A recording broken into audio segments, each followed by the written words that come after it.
આપણે વર્ષોથી જાણીએ છીએ કે લાતી પ્લોટ વિસ્તાર શેરી નંબર 1 થી લઈ અને XYZ જેટલા લાતી પ્લોટ વિસ્તારમાં રહીશો આવે અથવા વેપારીઓ જે છે એની આજથી 30 થી 35 વર્ષથી આ એક જ માગણી છે કે અમને એક સારો રોડ આપો, સારા નિકાલના ગટરની સુવિધા આપો, સારા વરસાદી પાણીના નિકાલ થાય એવડી ગટર આપો, અને એથી વિશેષ બીજું અમારે કાંઈ જોતું નથી. ખાલી એની 4 જ માગણી છે: વરસાદના પાણીનો નિકાલ, ગટરની વ્યવસ્થિત પાણીના નિકાલ, સારા રસ્તા અને લાઇટ, સ્ટ્રીટ લાઇટ. 4 માગણી સિવાય કંઈ નથી.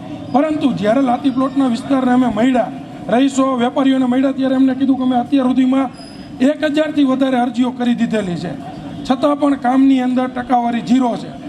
લાતી પ્લોટમાં જે વરસાદી પાણીના નિકાલનો પ્રશ્ન છે અને એ ઘણો જૂનો પ્રશ્ન છે એવી એમની રજૂઆત હતી, અને એ માટે અમારા તરફથી એવું જણાવ્યું કે 14માં નાણાં પંચ હેઠળ 2022માં એક એજન્સીને ટેન્ડરની પ્રક્રિયા બાદ વર્ક ઓર્ડર અપાયેલો હતો. જે તે કારણોસર એમણે કામ જે તે વખતે અધૂરું છોડાયું.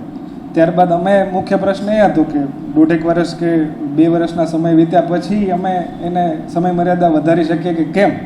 એટલે એ બાબતે લગભગ જાન્યુઆરી ફેબ્રુઆરીમાં RCM ઓફિસમાં લેટરના માધ્યમથી એમની મંજૂરી માટે મોકલેલું હતું. તાજેતરમાં જ એની મંજૂરી મળેલ છે.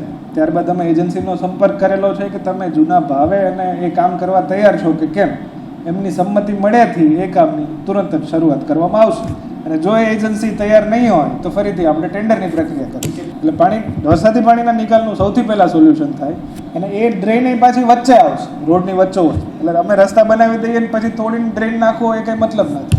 એટલે પહેલાં વરસાદી પાણીની જે નિકાલની પાઇપલાઇન છે એ નખાઈ જાય, ત્યારબાદ આગળ રસ્તાના કામો શરૂ થાય. એ બાબતની એમની ફરિયાદો હતી, એટલે અત્યારે જ સ્ટાફને ત્યાં મોકલ્યા છે, અને જે એ પણ સૂચના આપી છે કે ભાઈ આજ પૂરતું ના થાય, જે પણ સફાઈ થાય છે એ કાયમી રીતે રેગ્યુલર જે પણ એમના રૂટીન મુજબ થતું રહેવું જોઈએ. વર્ક ઓર્ડર આપ્યો અને લગભગ 10 દિવસ થઈ ગયા છે. 10 થી 15 દિવસમાં નવા મશીન આવી જશે, પછી કંઈક અંશે સમસ્યાઓ ઘણી ઓછી થઈ જશે એવી અમને વિશ્વાસ છે.